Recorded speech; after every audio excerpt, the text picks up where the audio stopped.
Nous voilà donc dans ce module 8, module qui se scinde en 3 parties. 3 parties qui contiennent donc le premier, le livret de compétences, à faire, module obligatoire évidemment dans un bilan de compétences. Nous avons donc une deuxième section qui est sur les valeurs, synchronisation par rapport au projet, hiérarchisation des valeurs. Aussi le plan d'action à initier, donc ça sera plutôt dans la séance 8. Enfin, la séance 9 qui contiendra donc la finalisation du plan d'action et la rédaction des CV, mise à jour des profils sur les réseaux sociaux, notamment LinkedIn par exemple. Voilà, donc maintenant, on va se consacrer au livret de compétences. Le livret de compétences, donc, c'est hyper important de faire l'inventaire des compétences déjà acquises. Alors, c'est important pour le bénéficiaire de se rendre compte de toutes les compétences qu'il a acquises et qu'il a parfois oubliées.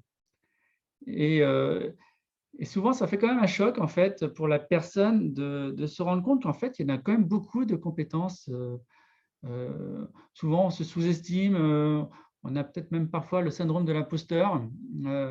Et puis quand on se rend compte qu'en fait, on sait faire telle ou telle action, on connaît telle ou telle chose, on est plutôt à l'aise avec telle ou telle situation, on l'a déjà identifié, notamment lors de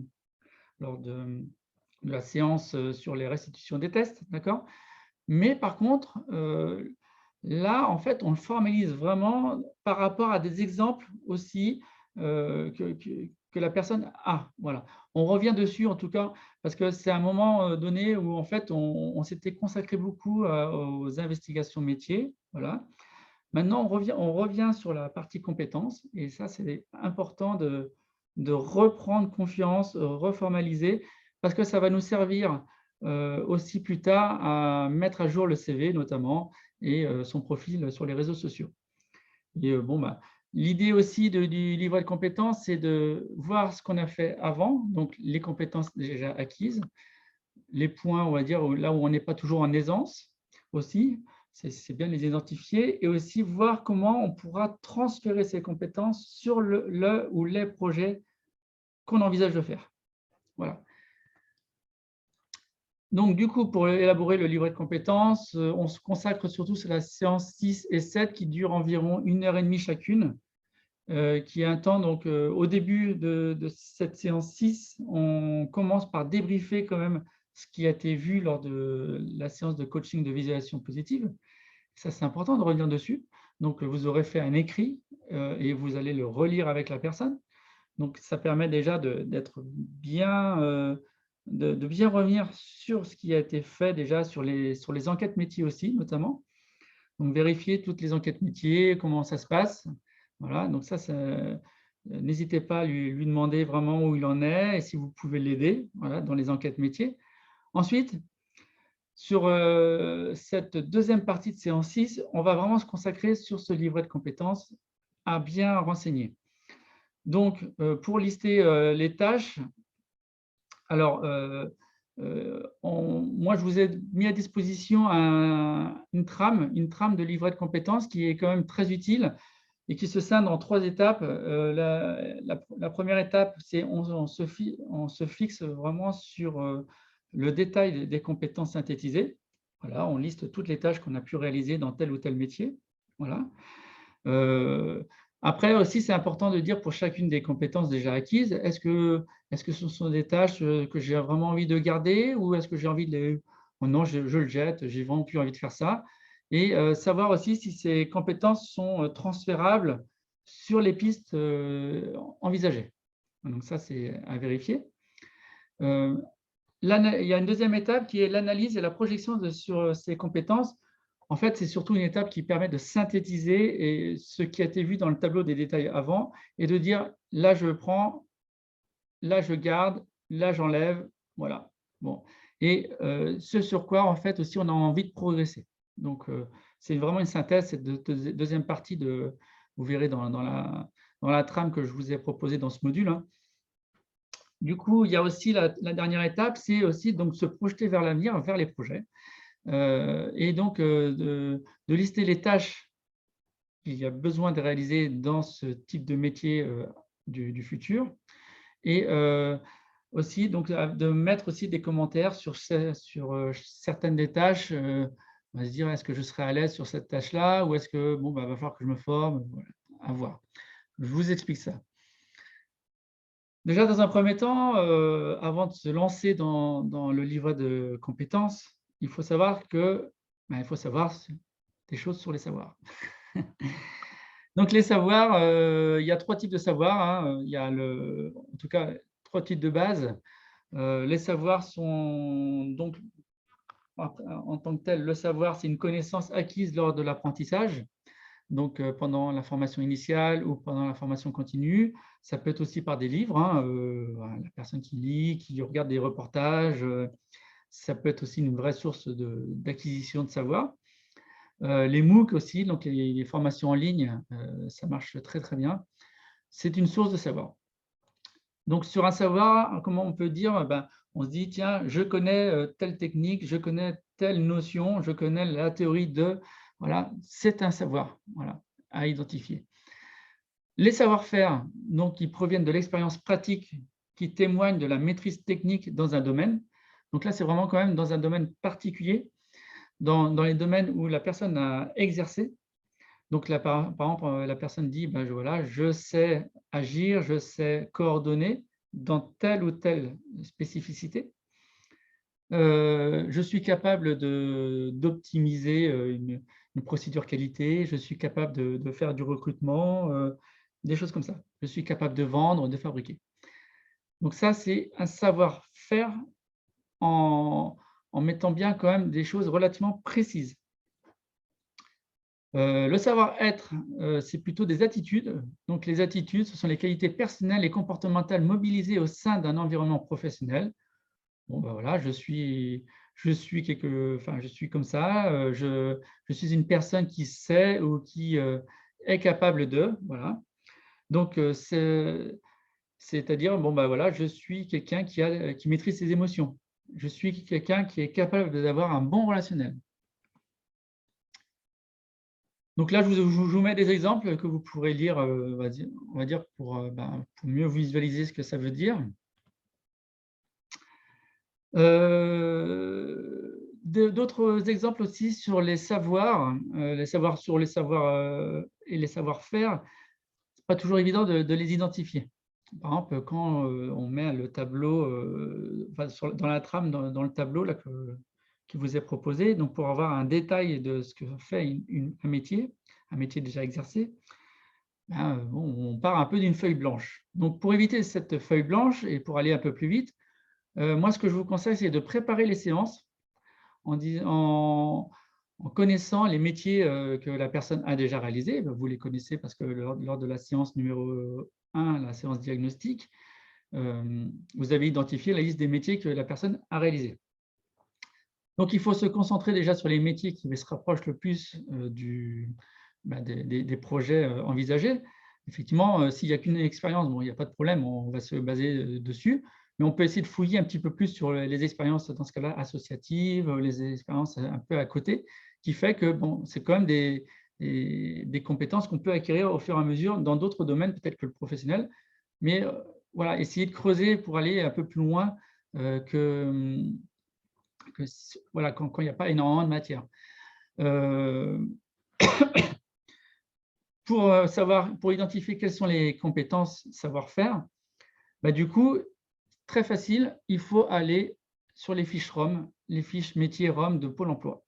Ça s'appelle ROM, voilà, vous irez voir pourquoi ça s'appelle ROM. En tout cas, vous allez sur Google, vous tapez fiche ROM, le nom du métier, vous allez trouver facilement, hem le descriptif de ce que fait, une personne qui exerce dans ce métier.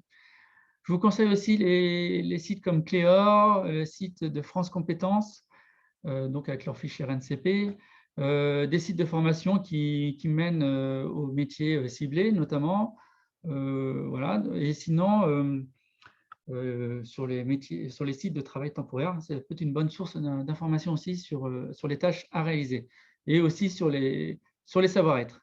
Donc, les savoir-être, ben, si vous ne les trouvez pas notamment sur les fiches, vous pouvez aussi voir en discutant avec le bénéficiaire quels sont les savoir-être à mobiliser pour telle ou telle tâche. Donc là, je vous ai mis aussi dans ce module un fichier qui s'appelle Tips 51 compétences. Alors, ces 51 compétences, ce n'est pas toutes les compétences savoir-être qui existent, mais c'est déjà un beau panel. Vous pouvez aussi en trouver d'autres, hein, vous verrez. En tout cas, voilà, par exemple, c'est classé par thème. Donc, par exemple, pour l'engagement professionnel, ben, l'orientation qualité, c'est un savoir-être. Le sens de l'initiative, le sens des responsabilités, c'est un savoir-être. En tout cas, aidez-vous de tous ces documents pour pouvoir proposer. Ce n'est pas toujours évident aux bénéficiaires de trouver quels sont ces savoir-être. Alors, il y a les compétences transversales. Donc, les compétences transversales, c'est aussi, ça va nous aider justement pour pouvoir se transposer vers l'avenir, vers des projets assez différents de ce que fait la personne actuellement. Et du coup, ce sont des compétences génériques, ce sont des compétences qui sont liées à plusieurs types de domaines et pas uniquement dans le domaine où la personne a exercé. Donc, en plus, ces compétences-là, c'est hyper recherché par les recruteurs actuellement, plus que les savoir-faire, souvent même d'ailleurs. Pourquoi? Parce qu'un savoir-faire, ça peut s'apprendre plus ou moins rapidement, alors qu'un savoir-être, ça va quand même être plus dans la durée, quoi. Vraiment, une amélioration d'un savoir-être, ça marche, sauf que ça met plus de temps. Donc, ce n'est pas ce que recherche spécialement un recruteur. De plus, maintenant, sur des marchés un peu tendus, les recruteurs vont pouvoir former les personnes au savoir-faire, aux différentes tâches à exercer. Alors que le savoir-être, ça va permettre aussi aux recruteurs de savoir si on va pouvoir travailler ensemble, si ce sont des compétences, s'il y a des compétences vraiment essentielles pour pouvoir réussir dans ce métier, c'est plutôt sur les savoir-être, en tout cas. Voilà. Alors aussi, quelques notions on va voir pourquoi je vais vous parler de ça. C'est que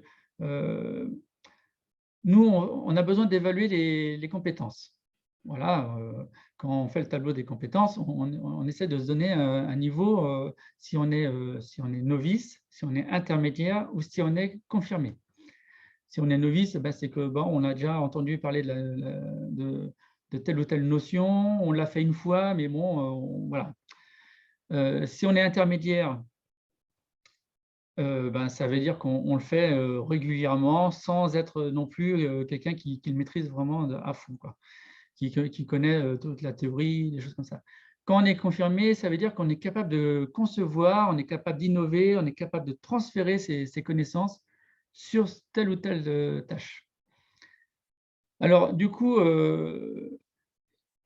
voilà, donc ça va être important d'identifier à quel niveau on se situe. Nous, on n'a pas, en tant que consultant en bilan de compétences, on n'a pas justement la compétence pour savoir exactement si la personne est vraiment à un niveau expert ou à un niveau novice. C'est avec l'échange et en se faisant confiance de façon honnête que la personne va nous dire à quel niveau elle se situe. De toute façon, un bilan de compétences, on demande quand même aux bénéficiaires d'être le plus honnête possible. Sinon, enfin, voilà, ça n'a pas trop d'intérêt, quoi. Donc voilà. Parfois, ils peuvent avoir une vision, on va dire, erronée, mais ça, nous, on ne pourra pas le juger. Donc, du coup, pour faire le tableau, là, je mets une petite aparté en bas, là, effectivement, pour faire le tableau, il serait important de préparer le livret de compétences, notamment sur les tableaux des détails, et aussi sur la dernière partie, pour le projet envisagé, c'est de lister les tâches et de renseigner la première colonne sur les tâches que doit faire un métier. Voilà.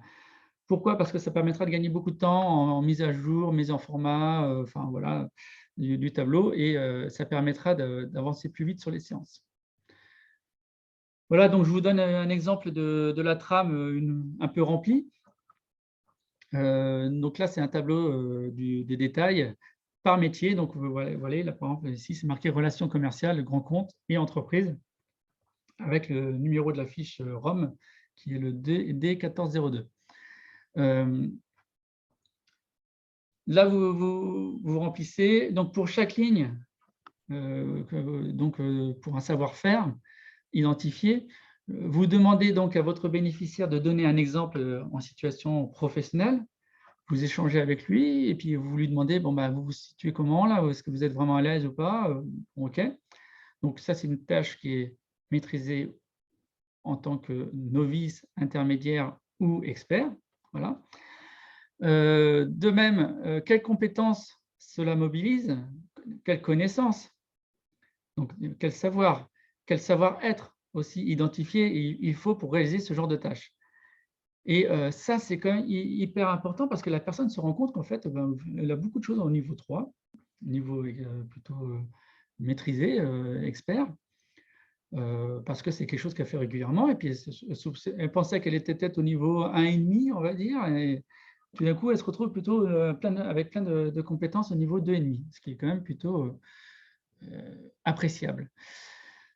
Bon, généralement, il ne faut pas mettre trop vraiment les 2,5, 1,5, il faut mettre quand même 1, 2 ou 3, quoi. Et quand il va falloir synthétiser derrière, ben, garder surtout les compétences qui sont au niveau 2 et 3. Voilà. Donc, dans la colonne 4 et 5, ben, discuter avec la personne pour savoir si elle veut garder ce genre de compétences complètement, en partie. Voilà. Et si elle ne souhaite pas certaines parties de cette compétence. Et demandez-lui si elle verrait bien, on va dire, cette partie de compétences reportée vers le projet d'avenir envisagé.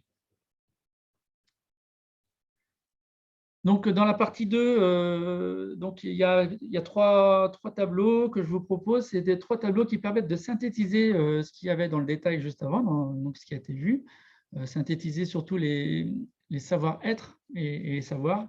Voilà. Si vous voulez, vous pouvez aussi synthétiser certaines tâches savoir-faire qui peuvent être importantes aux yeux du bénéficiaire. Et donc, vous mettez vraiment les tâches et les compétences savoir-être, notamment, que la personne veut emmener vers l'avenir, ne veut plus, ou alors veut progresser. On arrive enfin donc, dans ce livret de compétences vers le futur projet. La piste là où les pistes qui sont investiguées, qui sont peut-être déjà finies d'investiguer, qui sont encore en cours d'être investiguées. Donc voilà, vous mettez la liste, enfin un tableau par projet investigué, et du coup vous mettez les savoirs, les savoir-faire, les savoir-être, qui sont vus, notamment récupérés grâce aux fiches ROM ou d'autres sites, hein, voilà, pour compléter. Et vous demandez donc aux bénéficiaires de s'auto-évaluer dans la colonne compétences, donc acquises, utilisées ou à acquérir. Quand c'est acquis, c'est plutôt bon, hein, ça veut dire que c'est bon signe, ça sera une compétence où la personne sera en facilité. Si c'est utilisé, bon, voilà, il y a peut-être moyen de progresser encore un peu. Et si c'est à acquérir, alors du coup, bon, il va falloir faire quelque chose. Donc là, j'ai mis une partie commentaire dans une colonne commentaire à droite, là, qui qui permet de mettre des remarques. Donc, cette remarque pour le bénéficiaire, c'est de dire, oui, ça, c'est vraiment je vais en faire une force et je sais que grâce à cette force-là, je vais bien réussir ce projet-là. En tout cas, tel ou tel type de tâche. Et sinon, il y a les formations à faire, dans ce cas-là, si on est sur une croix qui est à droite. C'est important ce tableau-là parce que justement, si on est encore en cours d'investigation, ce qui est le cas souvent, là, on s'aperçoit vraiment de l'effort à faire pour arriver vers ce projet. Et s'il y a beaucoup de cases à droite dans la colonne à acquérir, ça risque d'être long et plus compliqué. Voilà. Si par contre, il y a beaucoup de cases, de cases de croix dans la colonne acquise, du coup, là, ça va être bingo, quoi, ça va être facile. Surtout, ce qui est important, c'est tout en bas, dans les savoir-être, c'est d'avoir le maximum de croix dans les savoir-être. Le reste, ça peut s'acquérir voilà, plus rapidement.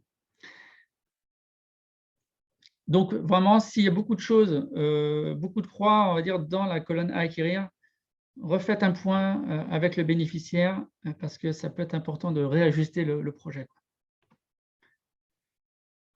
Ensuite, donc voilà, on va finaliser le livret de compétences. Donc ça, c'est plutôt dans la séance 7. Donc lors de la séance suivante, prenez le temps de revenir sur le travail effectué. Donc ce travail est long. Donc c'est vrai que c'est un travail qui peut être long parce que entre la séance 6 et la séance 7, voilà, vous pouvez avoir pas mal de, pas mal de enfin, pour le bénéficiaire peut avoir beaucoup de travail à faire, notamment, et c'est important d'ailleurs qu'il réfléchisse lui-même entre les 2 séances pour compléter ce tableau. Parce que vous n'allez pas compléter tout le tableau normalement en séance. Voilà, c'est un peu long et ça va être un peu compliqué de tout faire en séance. Donc, en parallèle, voilà, il y a la phase d'enquête métier, comme je vous disais, ce n'est pas toujours fini. Justement, ce tableau peut permettre justement de modifier un petit peu les lignes. Et donc, vous allez voir donc, dans les séances 8 et 9, pour apporter des nouveaux éléments donc, à ce tableau et aussi parce que ça peut permettre aussi de repenser à d'autres choses quand on est dans les séances 8 et 9. Alors sinon, dans de nombreux cas, effectivement, la personne n'a pas toujours le temps entre les enquêtes métiers plus ce tableau-là à faire. Si la personne est impliquée, il n'y a aucun souci, ça va bien se passer. Par contre, adaptez-vous quand même à votre bénéficiaire et essayez d'en compléter au mieux ce livret de compétences. Ça va vous servir, vous, déjà pour la synthèse, notamment. Et puis, ça va lui servir à lui aussi quand même si ce tableau est bien complété, si ce livret est bien complété, ça va lui servir énormément. Donc, qu'est-ce que ça lui apporte au final, ce livret? Donc, ça lui permet de refaire un point sur ses compétences acquises et maîtrisées. C'est toujours bon pour la confiance. Vérifier que les savoir-être sont pour la plupart des compétences acquises pour le métier projeté. Sinon, ce sera plus compliqué d'exercer ce métier. C'est ce que je vous disais tout de suite. Dans ce cas, cela doit amener un ajustement du projet ciblé. Et enfin, donc, ça permet de vérifier les actions de formation qui seront nécessaires sur les compétences à acquérir. Sur ce, je vous dis au prochain module.